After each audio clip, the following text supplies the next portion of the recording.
Light chapter है, light. और इस लाइट चैप्टर में सबसे पहला जो टॉपिक है हमने लिया है क्या, law of reflection. Law of reflection,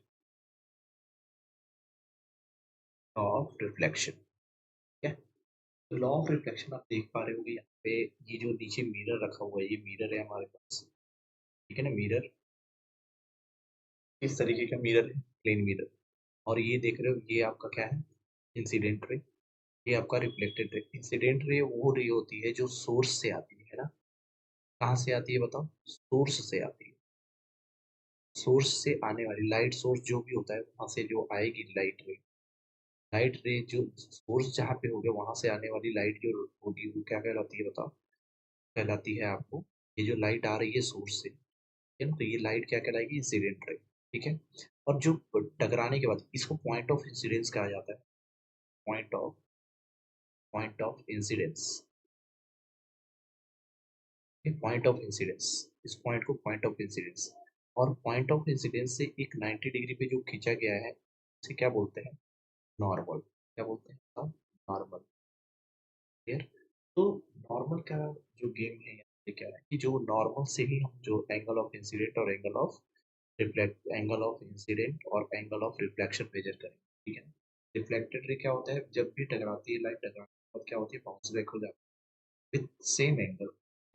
law of reflection ये कहता है, लॉ ऑफ रिफ्लेक्शन ये कहता है पहला कि इंसिडेंट रे, इंसिडेंट रे,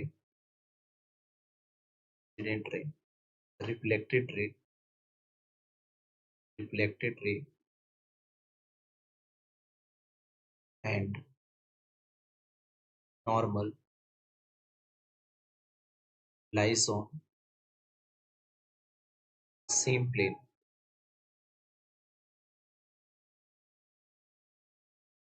ठीक है। और सेकंड क्या कहता है, angle of incidence, incidence is equal to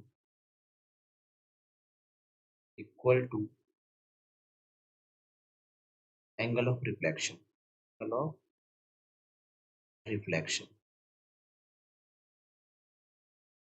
ठीक है ना। और नोट पॉइंट आप याद रखना हमेशा, नोट पॉइंट ये क्या है, पॉइंट में कि ये जो लॉ ऑफ रिफ्लेक्शन है सभी तरह के मिरर के लिए एप्लीकेबल है। Law of reflection, reflection valid for all types of mirror, types of mirror, सभी प्रकार के मिरर में ये क्या होते हैं, वैलिड होते हैं। लॉ ऑफ रिफ्लेक्शन में ये कहा गया, अगर मान लो मैंने बोला कि यहाँ का एंगल 60 डिग्री है, तो एंगल ऑफ रिफ्लेक्शन क्या होगा, 60 डिग्री। मेजर कहाँ से होगा, तो एंगल ऑफ इंसिडेंस जो होता है वो इधर से मेजर करें, नॉर्मल से incident ray, angle between, angle between normal and incident ray, and incident ray, incident ray और नॉर्मल के बीच का एंगल, और एंगल आर जो होता है वो क्या होता है, angle between, angle between normal, normal and reflected, reflected, ठीक है। और इस पे कैसे क्वेश्चन आते हैं, तो न्यूमेरिकल आपको मैं अलग से कैटेगरी वाइज, तो ये पहला नियम यहाँ से आपके क्वेश्चन आते हैं कि लॉ दोनों दो आएंगे, या तो law of reflection, law of reflection भी आ सकता है। तो वन मार्क एक क्वेश्चन तो यहाँ से बनता है, ठीक है? तो याद रखना 2 मार्क्स में जाएंगे, तो ये आएगा इसका रे डायग्राम भी आप देख पा रहे हो, ठीक है ना, ऐसा ही। नेक्स्ट लॉ का क्या आता है, देखिए नेक्स्ट लॉ आता है कि law of reflection, law of refraction, law of refraction, ठीक है ना, ये भी क्वेश्चन आता है। लॉ ऑफ रिफ्रैक्शन बताने से पहले मैं आपको बताऊंगा रिफ्रैक्शन क्या होता है, व्हाट इज रिफ्रैक्शन। सबसे पहली चीज कि रिफ्रैक्शन जो होता है ये क्या होता है, bending of light, bending, bending of light rays, light रे, लाइट रे from original path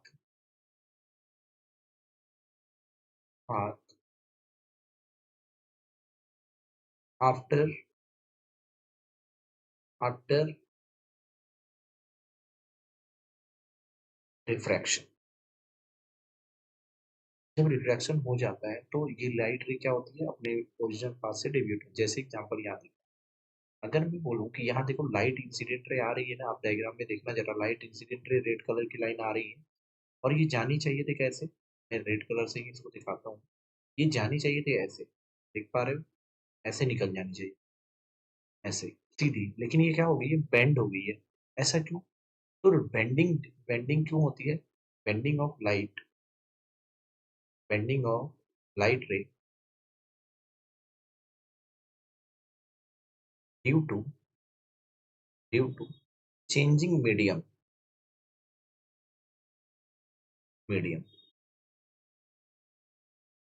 जब दो दो में मीडियम चेंज होते हैं तभी बेंड हो सकता है, ठीक है। अगर मीडियम सेम होगा तो लाइट बेंड नहीं होगी, यानी रिफ्रैक्शन नहीं होगा। तो आइए जरा देखते हैं, पॉइंट पे आते हैं, ठीक है ना। तो रिफ्रैक्शन आपको समझ में आ गया।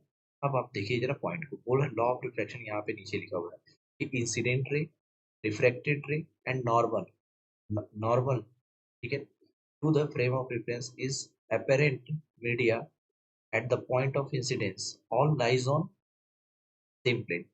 तो यहाँ से ध्यान देंगे, इंसिडेंट रे, नॉर्मल नॉर्मल और रिफ्रैक्टेड रे, ये सभी किस पॉइंट पे लाई कर रहे हैं, इसी इंटरफेस पे लाई कर रहे हैं। इसे क्या बोलते हैं, जो ऊपर वाली लाइन आप देख रहे हो ये, इसे बोलते हैं इंटरफेस, ठीक है ना। तो वो सभी इंटरफेस सभी एक ही प्लेन में लाई करते हैं, पहला पॉइंट।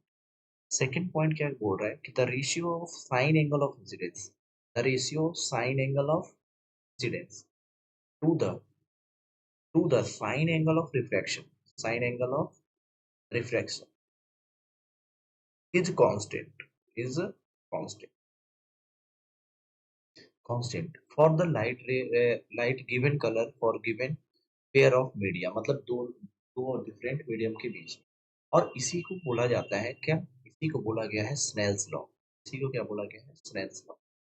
स्नेल्स, और एन को क्या बोला गया, जो कांस्टेंट था उसे बोला गया refractive index, refractive index, right. तो ये सारी कहानी थी। और स्नेल्स लॉ आपसे बहुत बार पेपर में पूछा जाता है कि स्नेल्स लॉ क्या होता है। तो स्नेल्स लॉ क्या होता है बताओ। फिर मैं इसको रफ कर फिर से बताता रफ कर देता हूँ। अब मैं बात कर लेता हूँ थोड़ा सा स्नेल्स लॉ पे। तो स्नेल्स लॉ में बहुत सारे पूरे, स्नेल्स लॉ क्या होता है, स्नेल्स लॉ, तो आप बता देना कि n is equal to sine i upon sine r.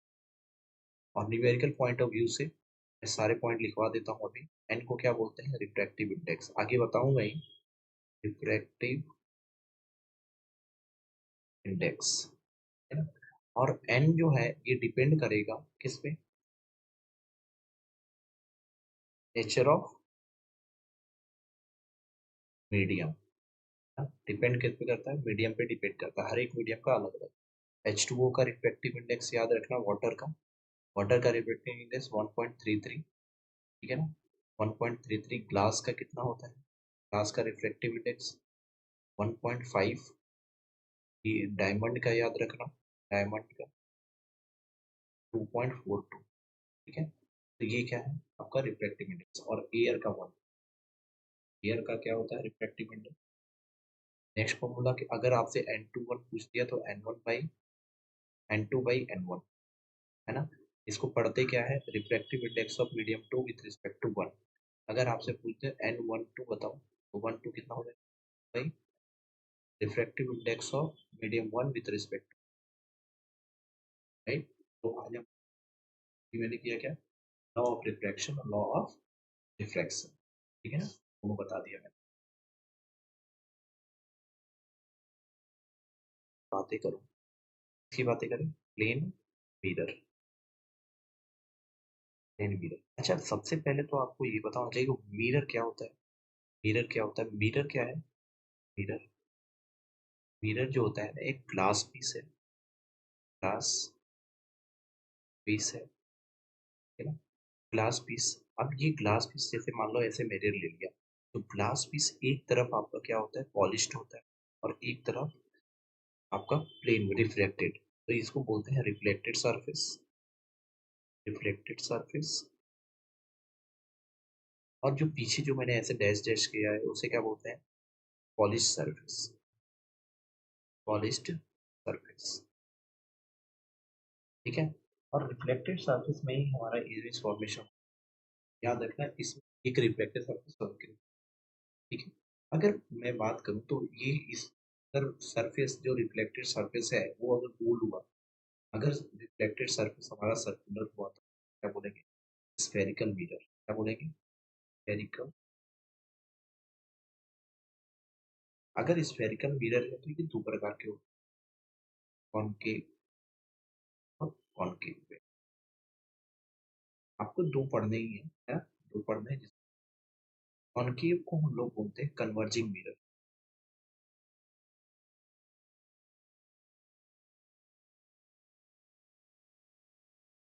और इसको क्या बोलते हैं, डाइवर्जिंग, डाइवर्जिंग, है ना। अब बात आती है प्लेन मिरर, तो एक होता है plane mirror, plane,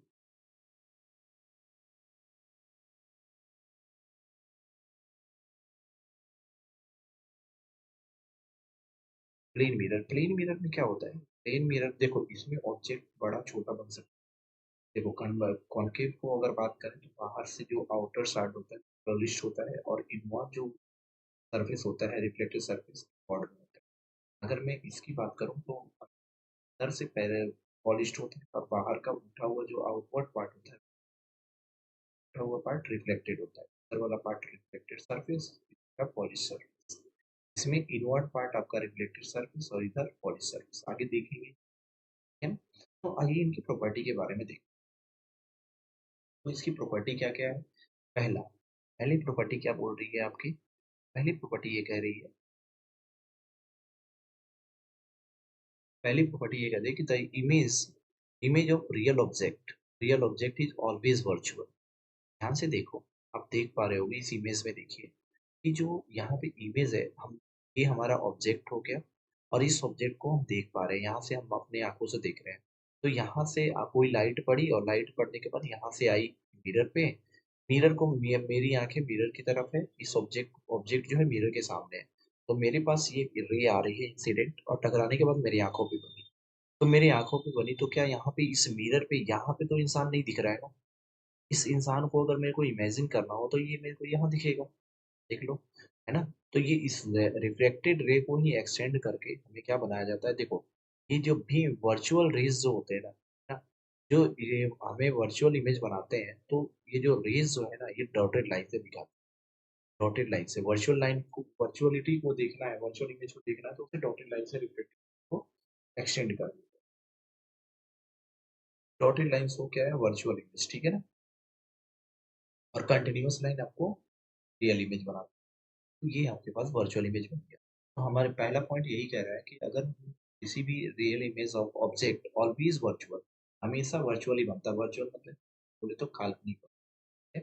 second point बोल रहा है कि image of form in plane mirror is always erect. तो आपको एक खास बात बता देता हूँ इमेज की, इमेज की आगे भी बातें करेंगे। तो इमेज जो होता है ना, इमेज दो प्रकार के, एक वर्चुअल, वर्चुअल, और एक होता है इरेक्ट, जिसको हिंदी में सीधा, जिसको, और इसको कहते हैं आभासी।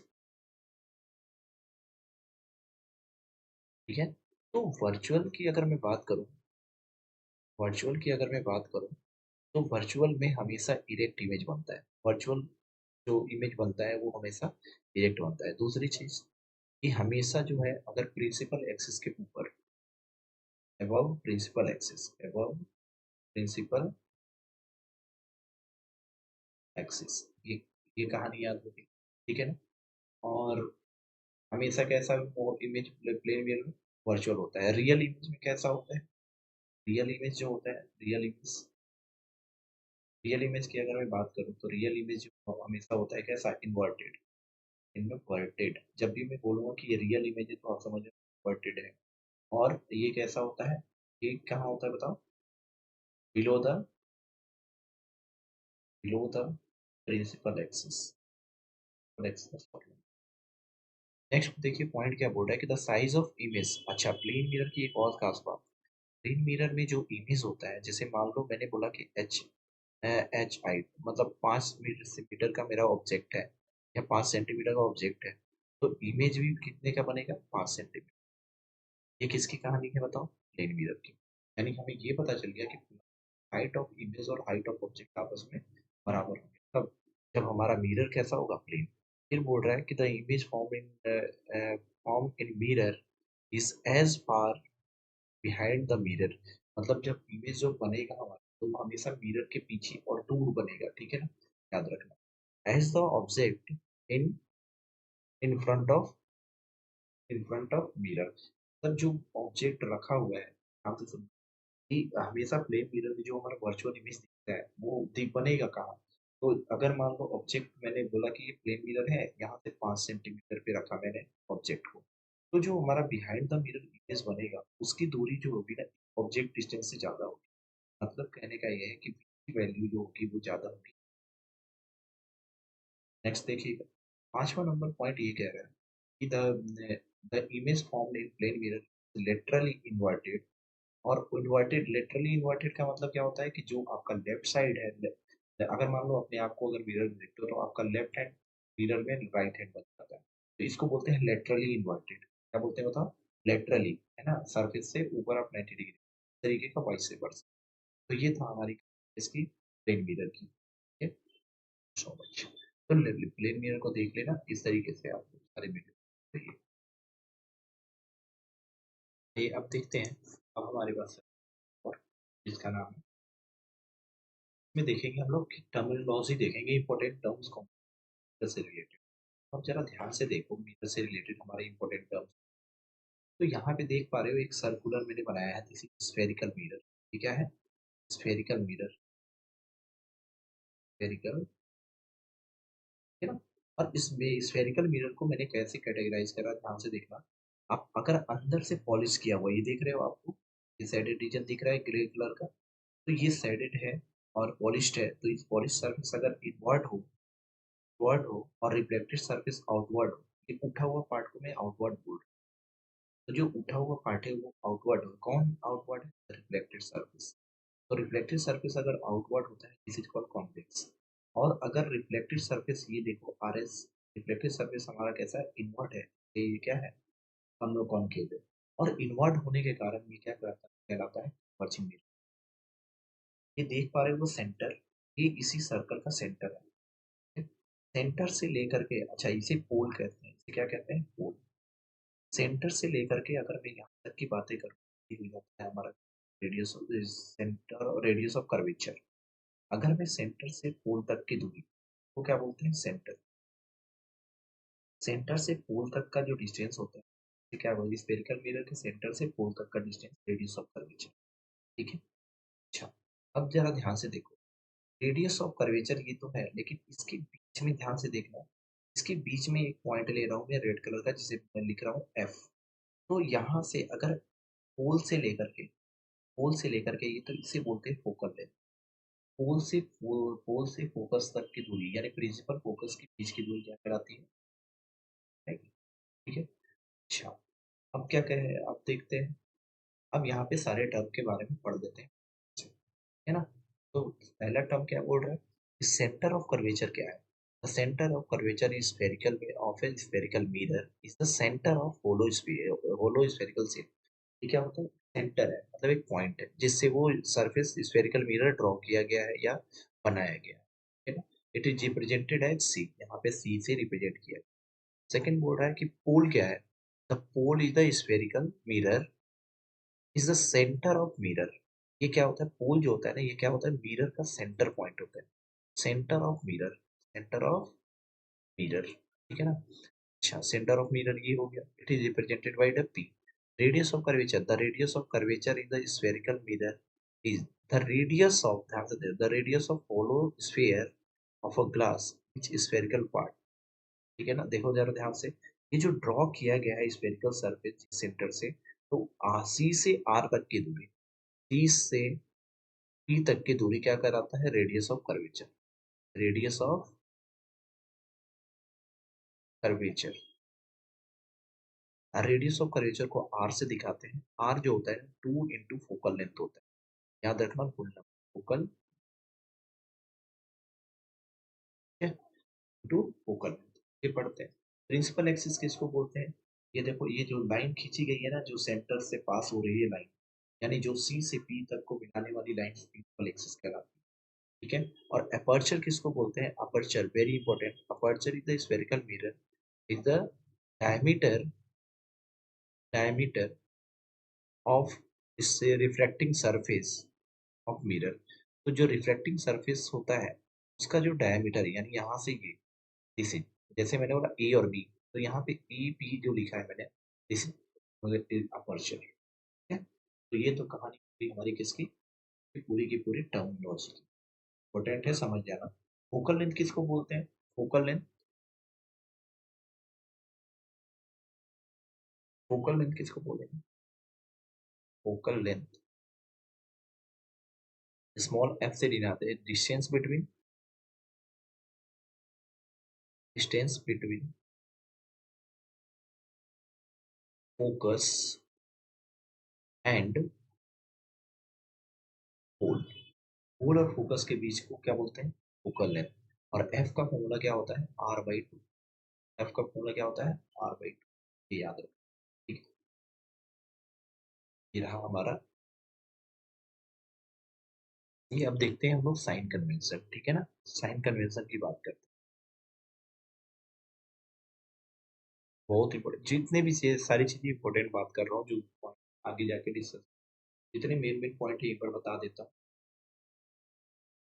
तो जरा ध्यान से देखो, बोल रहा है कि ऑब्जेक्ट, अब यहाँ ध्यान से देखना, ये हमारा हिस्सा किसका है? ये हमारा हिस्सा किसका है बताओ? ये हो गया पॉलिश सरफेस, जिसको हम लोग बोलते हैं बिहाइंड द मिरर। बिहाइंड,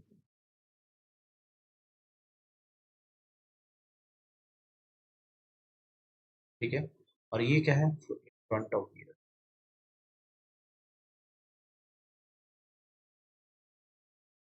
ठीक है ना। अब ध्यान से सुनना, मिरर के बिहाइंड, जब भी मिरर के सामने जो भी ऑब्जेक्ट रखा जाएगा, ठीक है ना, ऑब्जेक्ट लेफ्ट साइड में हमेशा ऑब्जेक्ट इधर ही रखा जाता है, इसलिए यू का निगेटिव हमेशा किधर रखा जाएगा? इन फ्रंट ऑफ मिरर रखी जाती है, इसलिए निगेटिव। और बिहाइंड द मिरर जो बनेगा, तो बिहाइंड द मिरर सारी साइन क्या होती है? बिहाइंड द मिरर सभी साइन आपको पॉजिटिव। क्लियर? ठीक है। अगर मेरा प्रिंसिपल एक्सिस, ये हमारा प्रिंसिपल एक्सिस है, प्रिंसिपल एक्सिस, प्रिंसिपल एक्सिस के नीचे जो हाइट ऑफ इमेज बनी, तो ये हाइट ऑफ इमेज, तो ये हमेशा कैसा? निगेटिव आएगा। हाँ? और अगर हाइट निगेटिव आया तो दिस इज रियल। से सुनो, मैं यहाँ पे जा रहा हूँ। अगर height of image, H I क्या है? हाइट ऑफ इमेज क्या होता है? नेगेटिव में आया तो आप समझ लेना कि हमारा रियल है, रियल और इन्वर्टेड, इन्वर्टेड इमेज। क्लियर? अगर हाइट की value, height of image, height of image जो है पॉजिटिव आया, तो आप समझना कि ये क्या है? वर्चुअल, वर्चुअल और रिएक्ट है। ठीक है ना। और हमेशा ये किधर बनेगा? ये बनेगा बिहाइंड द मिरर। ठीक है ना। और ये हमेशा बनता है किधर? In front, front of mirror के फ्रंट साइड में बनता है। तो अब साइन कन्वेंशन की बात करें तो कॉन्वेक्स और कॉनकेव। यू ऑब्जेक्ट डिस्टेंस होता है, जिस जो हमेशा निगेटिव होता है, यहाँ भी यू निगेटिव होता है। अच्छा, वी की वैल्यू यहाँ पे पॉजिटिव होती है कॉन्वेक्स में, यहाँ भी वी की वैल्यू, यहाँ वी की वैल्यू नेगेटिव होती है। यहाँ वी की वैल्यू क्या होती है? पॉजिटिव, एफ की वैल्यू पॉजिटिव होती है, और यहाँ एफ की वैल्यू क्या होती है? नेगेटिव। क्या ये हमेशा होता है? एक केस आता है जब, जब याद रखना, यहाँ पे एक केस आता है जब object, object lies between P and F, P और एफ, पी और एफ के बीच में लाई करता है, इस समय पी की वैल्यू होती है कॉनकेव में वो पॉजिटिव, अगर की वैल्यू किधर बनती है, बिहाइंड द मिरर इरेक्ट बनती है ना। कॉनकेव में कब होता है वी की वैल्यू पॉजिटिव पूछा जाएगा, तो आप बता देना कि जब ऑब्जेक्ट को कहाँ प्लेस किया जाए, जब object lies between P and F, हमेशा जब लाई करेगा तब ऐसा होता है। क्लियर, साइन कन्वेंशन समझ में आ गया उम्मीद करता हूँ, क्लियर ना।